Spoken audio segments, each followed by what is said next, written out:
Hello students, men's education online classes में आप सभी का बहुत बहुत स्वागत है। यहाँ पर आप देख सकते हैं आपकी प्री बोर्ड परीक्षा जनवरी स्टार्ट होने वाली है। दोस्तों, यहाँ पर आपको हिंदी सब्जेक्ट का पूरा पेपर डिस्कस करके मैं बताऊँगा और विथ सॉल्यूशन आपको यहाँ पर आप देखने को मिलेगा।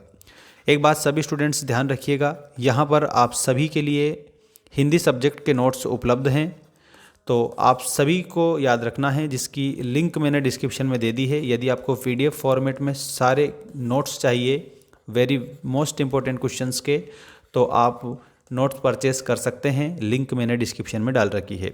सभी बच्चे याद रखना, चैनल को सब्सक्राइब करके रखिएगा ताकि आपको वार्षिक परीक्षा तक सारी अपडेट मिलती रहे, वो लेटेस्ट अपडेट, और जो परीक्षा में छपता है ऐसे क्वेश्चन मैं यहाँ पर आपको बताता रहूँगा। देखिए, सही विकल्प चुनकर लिखिएगा। पहला क्वेश्चन ये रहा, दिन जल्दी जल्दी ढलता है गीत बच्चन के किस काव्य संग्रह से लिया गया है। दोस्तों, आप सभी बच्चों को मैं याद करवाने के लिए पूरे क्वेश्चन बताऊंगा जो कि आपकी एग्ज़ाम में आते हैं। इसमें निशा निमंत्रण आपका सभी बच्चों का सही उत्तर हो जाएगा। दोस्तों, टेलीग्राम को ज़रूर ज्वाइन करें क्योंकि टेलीग्राम पर आपको सारी अपडेट मिलती रहेगी। और हमारा ऐप है मेंस एजुकेशन ऐप, जिसको आप सभी स्टूडेंट डाउनलोड ज़रूर करना, क्योंकि इस मेंस एजुकेशन ऐप पर मैंने आपके सारे सब्जेक्ट के नोट्स और 4 सेट अपलोड कर दिए हैं। ठीक है, और वो भी बिल्कुल कम फीस में। किस रस को रसराज कहा जाता है? रसराज का मतलब होता है रसों का राजा। तो यहाँ पर आपका जो श्रृंगार रस है, इसको रसराज कहा जाता है, तो आपको यहाँ श्रृंगार रस लिखना रहेगा। साथियों, इसमें श्रृंगार रस के दो भेद होते हैं, एक तो संयोग होता है और इसके अलावा एक होता है आपका वियोग। रस की बात करते हैं तो दोस्तों, श्रृंगार रस जो है ना, इसका स्थायी भाव क्या होता है? तो श्रृंगार रस का स्थायी भाव होता है रति। ठीक है, और इसके अलावा आप सभी को याद रखना है, संख्या में रस की संख्या अगर आपसे पूछते हैं तो रस की संख्या आपको 10 बताना है। अगर आपसे संचारी भाव की संख्या वो पूछते हैं तो संचारी भाव की संख्या आपको 33 बताना है। ठीक है, इस प्रकार से आप सीख कर जाएंगे। इसके अलावा यहाँ पर आपको रसराज पूछा है, तो रसों का राजा श्रृंगार रस है, तो ऑप्शन नंबर बी आपका करेक्ट हो जाएगा। वात्सल्य रस का स्थायी भाव अगर आपसे पूछते हैं तो वत्सल बताएंगे। करुण रस का स्थायी भाव पूछते हैं तो आप शोक बताएंगे। भक्ति जो है ये आप देव विषयक रति बताएंगे। ठीक है, देव विषयक रति, इस तरीके से। वात्सल्य रस के जो सम्राट कवि आपसे अगर पूछते हैं तो इसमें आपको सूरदास बताना है। ठीक है, सूरदास दोस्तों, यहाँ पर सगुण भक्ति धारा, सगुण भक्ति जो धारा थी उसमें कृष्ण भक्ति थी। कृष्ण भक्ति शाखा के जो प्रमुख कवि हैं वो सूरदास जी हैं, ऐसा आप याद रखेंगे। और इनका प्रतिनिधि जो ग्रंथ है उसके आगे आपको सूर सागर याद रखना रहेगा। इसके बाद में नेक्स्ट क्वेश्चन देखिएगा, जिठोत का अर्थ है? जिठोत का मतलब होता है जेठ का पुत्र। इसके बाद में नेक्स्ट जो क्वेश्चन है वो ये रहा, अंगार उगलना का अर्थ है? अंगार उगलने का अर्थ आपको बताना है, जो कि हो जाएगा कठोर वचन कहना। ठीक है, ये आपका सही उत्तर है। मराठी भाषा में लिखी गई कहानी जूझ, हिंदी अनुवाद इसमें किसने किया था? तो इसमें केशव प्रथम जो वीर है, इन्होंने इसका हिंदी में अनुवाद किया था। इसके बाद में आपका अगला क्वेश्चन ये रहा, भारत में पहला छापाखाना खुला था? तो 1556 में पहला छापाखाना भारत में खुला था, ये आपका करेक्ट आंसर है। सभी स्टूडेंट्स जल्दी से चैनल को सब्सक्राइब करके रखें, क्योंकि एनुअल एग्ज़ाम तक लेटेस्ट अपडेट आपको मिलती रहेगी।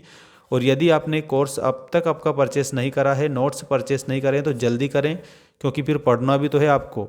मैंने वहाँ पर इंपॉर्टेंट चीज़ें दी है जो परीक्षा में 101% छपती है। देखिए, कविता के पंख लगा उड़ने के माने क्या जाने, तो इसमें आंसर में आपको लिखना है चिड़िया क्या जाने। ठीक है, पहले में आपको चिड़िया लिखना रहेगा और यही आप लोगों का बिल्कुल करेक्ट आंसर है। इसके बाद में देखिएगा, इसमें तो चिड़िया आ ही जाएगा। भक्ति काल को हिंदी पद्य साहित्य का क्या माना जाता है?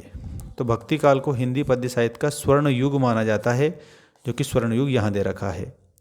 काव्य का शरीर किसे कहा है? तो अलंकार को याद रखना, काव्य का शरीर कहा गया है। अलंकार आप सभी आंसर करेंगे करेक्ट के रूप में। मेला आंचल उपन्यास के लेखक हैं? तो मेला आंचल उपन्यास के लेखक फणीश्वर नाथ रेणु हैं।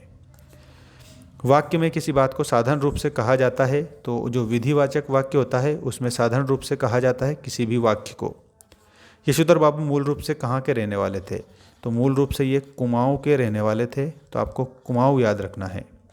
संपादक के नाम पत्र स्तंभ किसको प्रतिबिंबित करता है? किसको प्रतिबिंबित करता है? तो इसमें जनमत आएगा, जनमत को प्रतिबिंबित करता है। इस प्रकार से आप आंसर करते जाएंगे सभी बच्चे। दोस्तों मेरे इंस्टाग्राम की लिंक मैंने डाल रखी है डिस्क्रिप्शन में, आप मुझे इंस्टाग्राम पर फॉलो कर सकते हैं, क्योंकि वहाँ पर आपकी एनुअल एग्ज़ाम से रिलेटेड लेटेस्ट अपडेट मैं डालता रहता हूँ। बादल राग के आगे आपको सूर्यकांत त्रिपाठी निराला याद रखना रहेगा। ठीक है, तो निराला कहाँ दे रखा है, ये ऑप्शन नंबर 2 में दे रखा है। वर्ण के बोलने में लगा जो समय होता है उसको हम मात्रा कहते हैं। ठीक है, मात्रा 2 प्रकार की होती है, एक तो ह्रस्व होती है और एक दीर्घ होती है। ह्रस्व दोस्तों जो छोटी मात्राएं होती है वो ह्रस्व में आ जाती है गिनती उनकी, और दीर्घ में जो बड़ी मात्राएं होती है, ठीक है, बड़ी मात्रा आ जाती है, ऐसा याद रखना। ह्रस्व और दीर्घ ऐसे याद रखना। ह्रस्व को बोला जाता है लघु मात्रा, ठीक है, और दीर्घ को बोला जाता है गुरु मात्रा। इस तरीके से आप आंसर याद रखेंगे। पहलवान की ढोलक, तो पहलवान की ढोलक में फणीश्वरनाथ रेणु हैं। प्रश्नबोधक निपात के आगे आपको क्या कब लिखना है। अतीत में दबे पाँव में आपको ओम थानवी याद रखना है, और प्ले विद द वर्ल्ड के रूप में आपको WH ऑर्डेन याद रखना रहेगा। ये आपकी सही जोड़ी हो जाएगी।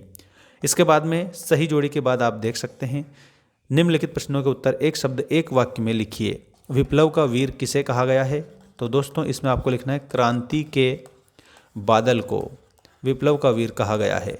नेक्स्ट क्वेश्चन है, यहाँ पर देख सकते हो जहाँ उपमेय को उपमान से श्रेष्ठ बताया जाए वहाँ पर कौन सा अलंकार होता है, तो वहाँ पर आपका व्यतिरेक अलंकार होता है। इसमें आपको आंसर में व्यतिरेक करना रहेगा। हिंदी गद्य का जनक किसे माना जाता है, तो इसमें भारतेंदु हरिश्चंद्र को हिंदी गद्य का जनक माना जाता है। ठीक है, इसमें आंसर में आपको भारतेंदु हरिश्चंद्र लिखना होगा।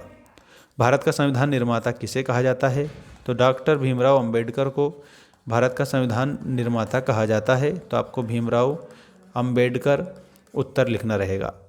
पुनरुक्त शब्द युग्म के 2 उदाहरण लिखिए, तो इसमें आपको लिखना है पुनि पुनि, ठीक है, और एक लिखना है आपको बार बार। ठीक है, नेक्स्ट देखिएगा, मोहनजोदड़ो नगर कितने हजार साल पुराना है, तो इसमें आपको लगभग 5000 साल पुराना है। ठीक है, लगभग 5000 साल पुराना। कौन सा स्तंभ जनमत को प्रतिबिंबित करता है, तो संपादक के नामपत्र जो है ये जनमत को प्रतिबिंबित करता है। साथियों जब भी आप कोर्स अपना परचेस करें वहाँ पर आपको मैंने कोड दे रखा है, डिस्काउंट कोड, जिसको आप कूपन कोड मानकर जल्दी से डिस्काउंट कोड अपलोड करें उस पर, और आपको डिस्काउंट मिल जाएगा। डिस्काउंट में अगर मान लो 199 का कोर्स है तो 50 रुपये से लेकर के तो 70 रुपये तक डिस्काउंट मिल सकता है आपको। कोड जरूर डालें सभी बच्चे। अगला जो क्वेश्चन है आपका सत्य असत्य लिखिए में ये रहा। हाँ बिल्कुल, ऐप की लिंक मैंने डिस्क्रिप्शन में डाल रखी है। ऐप का नाम है मेंस एजुकेशन। दोस्तों ये आपको गूगल पर भी मिल जाएगा, गूगल प्ले स्टोर पर भी मिल जाएगा। ठीक है, सभी जगह पर आप उपलब्ध करवा दिया है मैंने। ठीक है, और इंस्टाग्राम पर भी मेंस एजुकेशन सर्च करेंगे तो हमारा इंस्टा आईडी आपको मिल जाएगी। सत्य असत्य में देखिएगा, कविता सृजन के लिए शब्द रूपी बीज को कल्पना की खाद की आवश्यकता नहीं होती है। नहीं लिखा है, इसका मतलब असत्य है, क्योंकि भाई कल्पना करते हैं तभी तो हम कविता रच पाते हैं। नेक्स्ट देखिए, आँखियाँ हरिदर्शन की प्यासी में वियोग श्रृंगार है, इसमें आपको सत्य लिखना है। क्रंदन का अर्थ प्रसन्न होना है, इसमें आपको असत्य लिखना है। गुरुत्वाकर्षण तकनीकी शब्द है, ये बात बिल्कुल सही हो जाएगी।